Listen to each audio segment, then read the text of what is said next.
Hi there, and welcome to this week's edition of Top End Track Talk.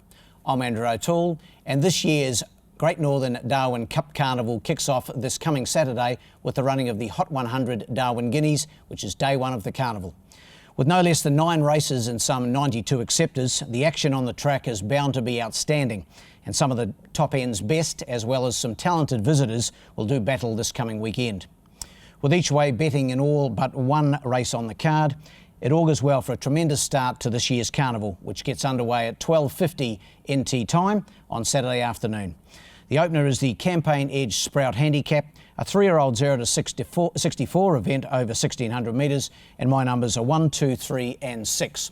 Going here with the top weight, number 1, General Factor. She's a 3-year-old filly trained by Michael Hickmott in South Australia. Mitchell Aiken takes the mount, and General Factor is won 2 of its only 3 starts, the most recent of those on the 29th of May at Balaclava. It's had a trial on the track here a week or so back and impressed me. She's a really nice filly by the Factor, and I think she looks the horse to beat over the 1,600 metres. Number 1 on top for me. Ahead of number 2, Maori Magic. Paula Trimworth got a winner last week. Well done to her with Caradoc Kid.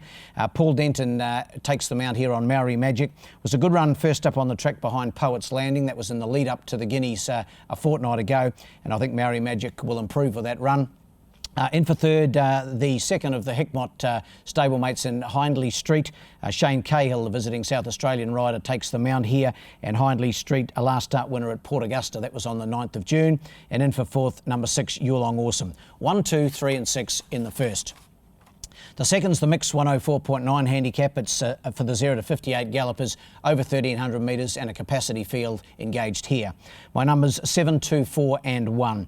I'm going with number 7 here, Toffiato from the Alice Springs stable of Greg Connor, and Raymond Viger takes the mount. That combo will be together later in the day in the Guineas too with Sir Garfield. But Toffiato's last run here was a second behind Kronos in very quick time. That was on the 22nd of June, over 1,200 metres. The step up by 100 metres shouldn't worry Toffiato, and I think will be one of the very toughest to beat in this event.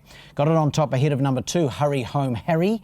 From the stable of Paul Gardner, and young Dan Morgan takes the mount here. It's only had the one start in Darwin. That was for a second placing the other day behind Mulk. Mulk racing really well, and Hurry Home Harry was impressive in its placing the other day. In for third, number 4, Captain California from the Michael Hickmott stable. Didn't mind its run the other day in the same race behind Mulk, finished 4th. And my 4th selection, the top weight, number 1, Rhythmical. 7, 2, 4 and 1. We go now to race 3. It's a tox-free handicap. It's for the 0 to 76 gallopers over 1,300 metres. Another really good field engaged in this one as they are all day. I'm going here with 6, 7, 4 and 9. American Muscles doing everything right for trainer Dick Leach just lately. Matthew Palmer, the visiting Queensland rider, he's here for a half a dozen rides on Saturday. He takes the mount. It's won 2 of its last 3, American Muscle, including on Alice Springs Cup Day, and then here on the 15th of June, beating Federal Court. That was a good performance. Just like the way this horse is going, I think it can continue on with the job. 6 on top for me. Ahead of number 7, Patria, resumed after a long break of 12 months on the 22nd of June. Brendan Davis for Gary Clark. Just forget it went round last time. Got interfered with straight, or soon after the start rather, and to finish as close as it did, 6.5 lengths behind the winner, the Wild Side on that occasion, I thought was a pretty fair effort. Allow it another chance for sure. In for third, number 4, the stablemate Downhearted. Gary Clark trains Kim Gladwin in the saddle. Really good run the other day in that same race behind the Wild Side, a close-up third. And my 4th selection, Sky Punch, trained by Michael Hickmott. 6, 7, 4 and 9. We turn the page, we go to race 4, the 92.3 FM Top Country Handicap, 0 to 62 event over the 1,200 metres, going here with 7, 5, 3 and 8. Number 7 on top, Nicarossa, in what I found a tricky little affair. Mitchell Aiken, he could be in for a half-decent day, Mitch, and Tom Harrower puts the polish on Nicarossa. Better run the other day, I thought, behind Mulk, finished 3rd, beaten 6.8 lengths, but Mulk was very impressive on that occasion, and I think Nicarossa going the right way towards a win. 7 on top for me, ahead of number 5, Cotillion from the Hickmott stable. First start on the track, last started on the 31st of March when 5th at Penola. I know Michael's got a bit of an opinion of this 3-year-old filly, Shane Cahill aboard. In for third, Let's Celebrate, fresh up from the Gary Clark stable. Brendan Davis aboard, has had a trial And while she doesn't win out of turn, this mare, I thought this race was a race she could be very competitive in. And my fourth selection, number 8, Princess Leah. 7, 5, 3 and 8. We move to the 5th on a bumper day's racing. It's the Open Sprint. Really looking forward to this because it heralds the return to racing action of the Territory's best sprinter by far in Captain Punch. 1, 5, 6 and 3 for me, and I've got him on top, the captain. 61.5 kilograms to me, that's a luxury weight for a horse of his quality. Of course, he won the Palmerston last year. He's had 10 starts here in Darwin for 8 wins and a second. He's had a couple of trials to fit him for this, and Gary Clark knows his horse inside and out. Brendan Davis aboard, and I think even drawn out a little bit, it won't worry the captain. That is Captain Punch, and I've got him on top to beat number 5, and that is Suspense. Liked the way this horse raced the other day for Paul and Tracy Templeton. Mitchell Aiken aboard, finished a close-up second behind Brooklyn. In fact, very close up, was only a nose was the margin, and I think this horse is tracking the right way towards the major sprints later in the carnival. In for third, number 6, Jackanory. Dick Leach trains, Matthew Palmer aboard. Be great to see this horse back in his best form because he's very talented on his day. He hasn't raced since February when he won on Alice Springs, but as I mentioned, he's very talented. It does have his issues, but be great to see him back in action. And my fourth selection, number 3, the Alice Springs visitor, Super Brian, in the stable of Gary Clark. 1, 5, 6 and 3 in the big sprint. Race 6, the Mrs. Max Handicap. It's for the 0 to 70 gallopers, 1,100 metres the journey. Going here with 6, 3, 12 and 1. Number 6 on top, Needy Rocket, resumed with a very impressive win over this trip of 1,100 last time. That was on the 15th of June in 0 to 64 grade. He's up in class this time. Brendan Davis sticks with him, and of course David Bates, the trainer. I think he's in for a pretty good campaign. Number 6 on top, Needy Rocket. Ahead of number 3, Tycoon Dancer from the Angela Forster stable. Ray Viger aboard, as he was the other day. Finished third behind Brooklyn. That was its first run on the track, sure to be improved by that effort. In for third, we're going over the page. Patriot Day from the Gary Clark stable has won his last 3, and although in lower grades, this is a real test for him. Kim Gladwin aboard, but I think he's a horse with a future. And in for fourth, the stablemate number 1, Marble Duke. 6, 3, 12 and 1. Getting down towards the business end of the day now. Race 7's the Territory Uniforms Handicap. The first of 3 1,600 metre races in succession. It's for the 0 to 66 gallopers.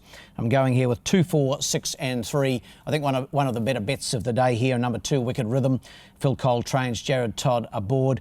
Impressed last time out, winning in 0 to 64 grade. This is a 66, so basically the same class of galloper. Same trip again, 1,600 metres. He was very good the other day, and I think he's heading nicely towards some of the major staying races of the carnival. Number 2, Wicked Rhythm for me. Ahead of number 4, Bridgie Flyer. A really good win, fresh up the other day for Tayan Holter. Vanessa Arnott in the saddle, and can race well again for sure. In for third, number 6, Mutin. Neil Dyer trains. Terry Treichel had a good day last week with 3 winners, and Mutin only the 2 runs in Darwin for a second and a third, so knocking on the door. And in for fourth, another of the Phil Coltrane runners cashing up. 2, 4, 6 and 3 in race 7. The feature on this great day of racing is the $75,000 Hot 100 Darwin Guineas. First leg of the Ladbrokes Triple Crown. It's for the 3-year-olds, of course, and a really great field assembled here, full field.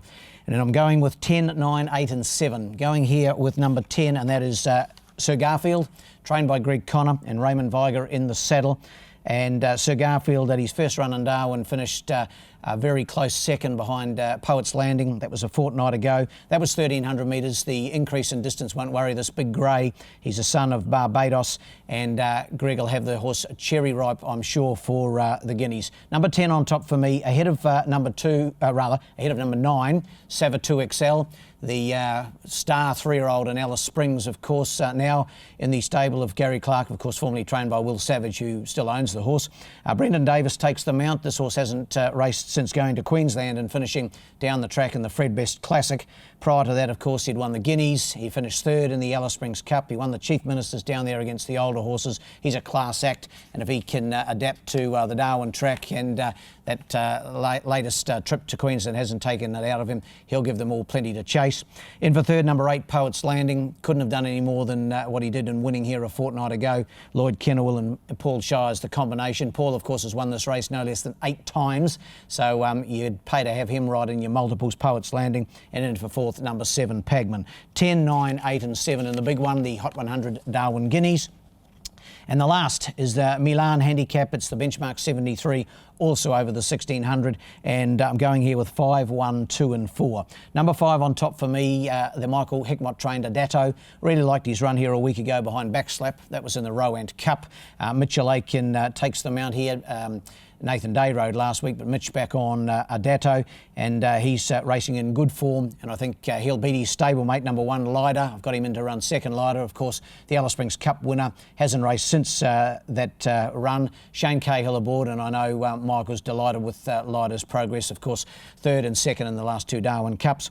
In for third, number 2, Lotion, Jared Todd for Angela Forster, and my fourth selection, the Alice Visitor, number 4, Way Anchor. 5, 1, 2 and 4. In the last, the best bet of the day comes up in race 7, number 2, Wicked Rhythm. Race 7, number 2, Wicked Rhythm. I think he'll continue on his winning way. Well, the best roughie is in the last, race 9, number 4, Way Anchor, and probably won't be that rough either. Race 9, number 4, Way Anchor. Well, that wraps up this edition of Top End Track Talk, but we'll be back in plenty of time for next week's Day 2 feature. It's the Asian United Food Service Chief Minister's Cup Day, of course, and it's the 13th of July meeting. And in the meantime, good luck and good punting.